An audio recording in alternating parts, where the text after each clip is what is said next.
कोणतंही पाकाचं टेन्शन नाही किंवा खूप जास्त पसारा सुद्धा नाही. जास्तीचं साहित्य सुद्धा नाही बरं का.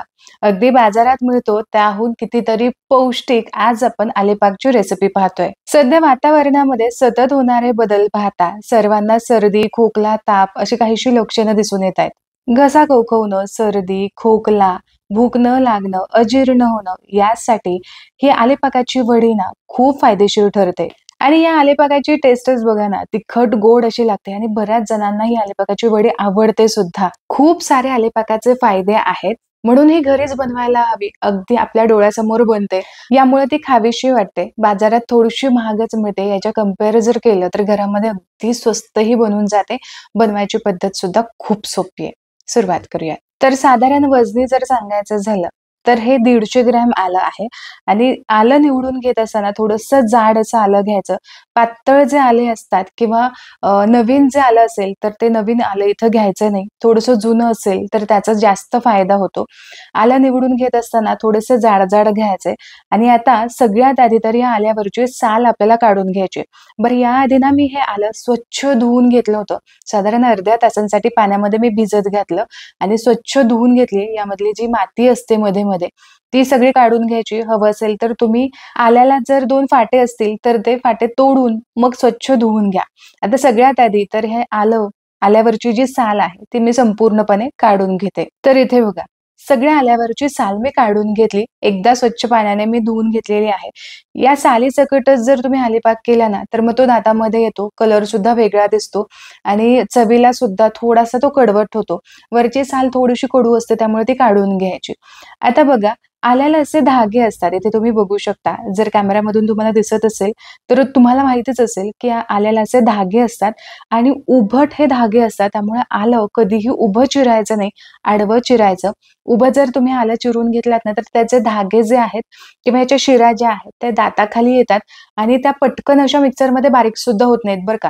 यामुळे काय करायचं आलं असं उभं न चिरता असे आडवे याच्या चकत्या करून घ्यायच्यात या पद्धतीने. हे बघा. तर अशा याच्या शिरा ज्या आहेत त्या आधीच आपण कापून घेतल्या की मिक्सरमध्ये बारीक करायला जास्त काही फारसा वेळ लागत नाही. आता या पद्धतीने जर तुम्ही उभं चिरून घेतलं तर बघा हे धागे अगदी सहज दिसतायत आणि असे पटकन हे बाहेर निघतात आणि यामुळे मिक्सरमध्ये सुद्धा तुम्ही कितीही प्रयत्न करा पटकन बारीक होत नाही. यासाठी उभं न चिरता आले आपल्याला आडवत चिरून घ्यायचंय. आलं इथं चिरूनच घ्यायचं, ठेचून घ्यायचं नाही. ठेचून घेतलं तरी सुद्धा त्याचे धागे असे ओपन होतात आणि ते बारीक होत नाहीत. खिसून घेताना सुद्धा बऱ्याचदा तुम्ही नोटीस केलं असेल की तो धागा असा वरतीच राहतो किंवा त्या शिरा ज्या आहेत त्या वरतीच खिसणीवरती राहतात. तर यामुळे खिसून सुद्धा घ्यायचा नाही. या पद्धतीने जमेल तितकं बारीक तुम्ही चिरून घेऊ शकता किंवा असे गोल-गोल चकत्या सुद्धा तुम्ही करून घ्या. संपूर्ण आलं मी इथं चिरून घेतलेलं आहे. आता आलं चिरून झालं की हे आपल्याला बारीक करून घ्यायचं. यासाठी मिक्सरचं छोटं भांडं मी इथं घेतलंय. यामध्येच आपण काप करून घेतलेले सगळं आलं यामध्ये घालूयात आणि आता आलं हे आपल्याला चांगलं बारीक करून घ्यायचंय. आल्याची अतिशय बारीक आपल्याला पेस्ट करून घ्यायची आहे. यासाठी मी इथं वापरलेला आहे अगारोचा रॉयल मिक्सर ग्राइंडर. 900 वॉटचा हा आहे. हेवी ड्युटी आहे. 100% प्युअर कॉपर मोटर याची आहे. 3 स्टेनलेस स्टील जार सोबत येतो.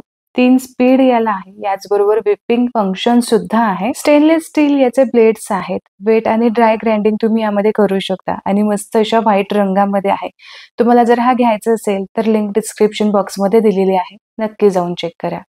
आल्याची आपल्याला अतिशय बारीक अशी पेस्ट करून घ्यायची आहे. यासाठी आलं असंच बारीक होणार नाही. यासाठी आपल्याला यामध्ये पाणी घालायचंय. साधारण पाव कप भरून मी इथं पाणी घातलं किंवा त्यापेक्षाही थोडंसं पाणी तुम्ही इथे घातलं तरी सुद्धा चालेल. आता चांगली बारीक अशी पेस्ट करून घ्यायची. आलं बारीक करत असताना यामध्येच आपल्याला साखर घालायची नाही. बरेच जण असं करतात की आल्यासोबतच साखर घालतात. तर असं अजिबातच करू नका. याचं कारण मी पुढे जाऊन तुम्हाला सांगेल. बारीक करून घेतलेलं आलं किती भरलं हे आधी आपल्याला चेक करून घ्यायचं. तर या वाटीच्या अंदाजानुसार बरोबर 1 वाटी भरून हा आल्याचा रस आहे किंवा हा पल्प आहे. आता इकडे मी कढई घेतलीये. असेल तुमच्याकडे नॉनस्टिक कढई तर तुम्ही इथे नॉनस्टिक कढई वापरा किंवा नसेल हार्ड अँनोडाइजची तुम्ही कढई इथे वापरू शकता. आता बाहेर आलेपाक बनवताना तुपाचा वापर काही केला जात नाही. पण आपण इथे तुपाचा वापर करणार आहोत. फक्त 2 चमचे भरून इथे मी तूप घातलं. तूप घालण्याचं कारण असं तूप घातल्यामुळे जो तिखटपणा आहे ना तो थोडासा शमला जातो. यामुळे तुम्ही इथे तूप वापरू शकता. तूप इथे हलकंसं गरम झालं की आल्याची पेस्ट यामध्ये घालायची. तर सगळ्यात आधी आल्याची पेस्ट आपल्याला परतून घ्यायची आहे, कारण आपण यामध्ये पाणी घातलं होतं. आता जे पाणी आपण यामध्ये घातलेलं आहे ते साधारण 1 मिनिटभराच्या आतमध्येच निघून जाईल. यासाठी आलं आधी परतून घ्यायचं आणि मग यामध्ये साखर घालायची. जसं की मी तुम्हाला आधी सांगितलं की बरेच जण असं करतात की आलं बारीक करून घेत असतानाच यामध्ये मिक्सरच्या भांड्यामध्ये आल्यासोबतच साखर सुद्धा बारीक करून घेतात. तर अशी अजिबात करायची गरज नाही. आता तुम्ही आल्यासोबतच साखर जर बारीक करून घेतली तर इथं तुमचा गॅस खूप वायाला जाईल. कसा? तर बघा, आलं बारीक करून घेत असताना आपण यामध्ये पाणी घालतो आणि आल्याचा सुद्धा स्वतःचा असा रस आहे, पाणी आहे. तर यामुळे काय होतं, या पाण्यामध्ये किंवा या आल्याच्या रसामध्ये जर साखर मिक्स झाली, साखरेचं पाणी मिक्स झालं, तर आधी असणारं घातलेलं यामध्ये पाणी किंवा आल्याचं जे पाणी आहे, याचं पटकन असं वाफेमध्ये रूपांतर होत नाही. खूप स्लो प्रोसेस होऊन जाते आणि यामुळेच अर्ध्या तासापेक्षा सुद्धा जास्त वेळ तुम्हाला आलेपाकाची वडी बनवण्यासाठी लागू शकतो आणि यामुळेच गॅस सुद्धा खूप वायाला जातो. तर असं अजिबात करू नका. एकदा आलं थोडंसं परतून घेतलं, साधारण मिनिटभरासाठी फक्त इथं मी परतून घेतलं. यामध्ये लगेचच साखर घालायची. आता साखर किती घालायची? तर हे बघा, जितकं आपलं आलं आहे, आपण यासाठीच आल्याचा जो पल्प आपण बनवून घेतला तो मोजून घेतला. जितकी आल्याची पेस्ट आपण घेतली त्याच्यावर डबल आपल्याला साखर घालायची. पहिल्यांदा 1 वाटी भरून साखर घातली, तर अशी 2 वाटी भरून इथं मी साखर घातलेली आहे. आल्याची जेवढी पेस्ट आहे त्याच्या दुप्पट आपल्याला साखर घ्यायची. साखर लगेचच आल्यामध्ये मिक्स होते आणि असं पातळ याचं मिश्रण तयार होतं. आता गॅसची फ्लेम मीडियम ठेवायची. मीडियम फ्लेमवरती सगळी इथून पुढची प्रोसेस आपल्याला करायची आहे. फक्त एक लक्षात घ्या की हे मिश्रण आपल्याला सतत हलवत राहायचंय. मीडियम फ्लेमवरती सतत हलवून घेतल्यानंतर हे मिश्रण तुम्ही बघा हलकंसं मला दाटसर जाणवायला सुरुवात झालीये. आता यानंतर 7 ते 8 मिनिट झाले असतील. आता यावरती चांगले असे बबल्स यायला सुरुवात झालीये. इथे तुम्ही बघू शकता सुरुवातीपेक्षा भरपूर दाटसर असा हा पाक दिसतोय. आता जोपर्यंत हे मिश्रण कढई सोडत नाही तोपर्यंत आपल्याला चांगलं हे मिक्स करत राहायचंय, ढवळत राहायचंय. आता आणखीन एक 2-3 मिनिटं झाली आहेत. सुरुवातीपेक्षा आणखीन हा मला दाटसर वाटतोय आणि असं स्पॅच्युलावरती घेतला तर सहज तो पडला जातोय. आपल्याला असा पाक नकोय. तर 2 इथं ट्रिक मी तुमच्यासोबत शेअर करते. असा पाक स्पॅच्युलामधून किंवा जे तुम्ही उन्हातलं वगैरे वापरलाय, चमचा वापरलाय, त्यावरून असं सहज पडता कामा नये. आपण जेव्हा ते स्पॅच्युला झटकू त्यावेळेसच तो पडायला हवा. इतपत आपल्याला हे मिश्रण घट्ट करून घ्यायचंय. याचबरोबर दुसरी खूण अशी आहे की कढई याने सोडायला हवी. तर जोपर्यंत ही कन्सिस्टन्सी येत नाही तोपर्यंत आपण हा पाक शिजवून घेणार आहोत. साधारण आणखीन 2 मिनिटांनंतर हा पाक तुम्ही बघू शकता. तर इथे बघा स्पॅच्युलावरती हा बराचसा दाटसर वाटतोय, पण तरी देखील अगदी सहज तो खाली पडला जातोय. आणखीन एक 2 मिनिटांनंतर सुरुवातीपेक्षा हा पाक मला बऱ्यापैकी दाटसर वाटतोय. आता थोडंसं ना एका प्लेटमध्ये हा काढून चेक करून पाहायचा. आत्ताच लगेच चेक करू नका, कारण प्रचंड हा गरम असतो. हाताला चटका लागू शकतो. साधारण अर्धा मिनिटांसाठी असाच ठेवू. पाक चेक करत असताना मात्र गॅसची फ्लेम संपूर्णपणे लो ठेवायची. तर हे बघा इथे मी पाक चेक करतेय, पण हा चेक करताना ना असा गोळी याची तयार होत नाहीये.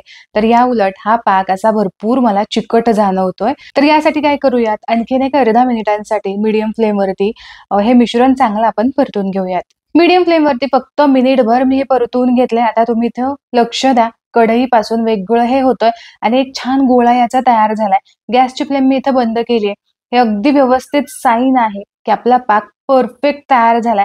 आता खूप वेळ न दवडता तुपाने ग्रीस करून घेतलेल्या ताटावरती हा पाक आपल्याला ओतून घ्यायचा आहे. यासाठी हे ताट आधीच तुपाने ग्रीस करून ठेवायचं, म्हणजे ऐन वेळेस आपला वेळ जात नाही. कारण हे जे मिश्रण तयार केलंय ते पटकन सेट होतं, अगदी अर्ध्या मिनिटाच्या आत सेट होतं. हवं असेल तर कोणाची तरी इथे तुम्ही मदत घेऊ शकता. ताटामध्ये ओतल्यानंतर लगेचच हा सेट करून घ्यायचा. पेल्याला मी थोडंसं तूप लावून घेतलं होतं.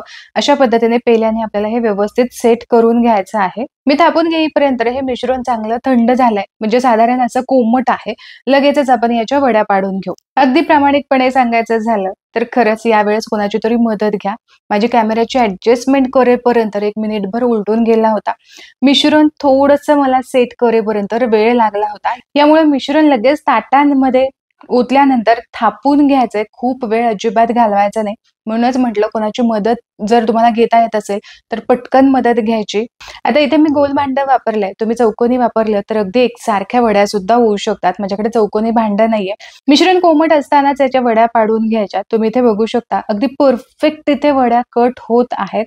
अगदी पूर्ण थंड करून घेतल्यात ना तर मात्र वड्या आपल्याला ज्या शेपमध्ये हव्यात तशा कट होत नाहीत. यामुळे मिश्रण थापून झालंय की लगेचच वड्या कट करून घ्यायच्या. तूप लावल्यामुळे या वड्या लगेचच अशा मोकळ्या होतात. इथे तुम्ही बघू शकता मस्त वड्या अशा तयार झालेल्या आहेत. आलेपाकाच्या वड्या ना थोड्याशा छोट्या-छोट्याच अशा कट करून घ्यायच्या, म्हणजे एक वडी तोंडात टाकायला बरी पडते. खूप मोठी असेल तर तितकी जात नाही, कारण सुरुवातीला जरी ती गोड लागली नंतर मात्र ती घशामध्ये थोडीशी तिखट लागते. यामुळे छोट्या-छोट्या वड्या अशा करून घ्यायच्या. जशा या वड्या थंड होतात तशा त्या पांढऱ्या शुभ्र व्हायला सुरुवात होते. बघा किती खुसखुशीत या वड्या तयार झालेल्या आहेत. आशा करते की आजची ही रेसिपी तुम्हाला आवडली असेल. रेसिपी आवडली तर व्हिडिओला लाईक जरूर करा. तुमच्या मित्रपरिवारामध्ये नक्की शेअर करा. पुन्हा भेटूया अशाच एका मस्त रेसिपी सोबत. तोपर्यंत स्वस्त राहा आणि मस्त मस्त खात राहा.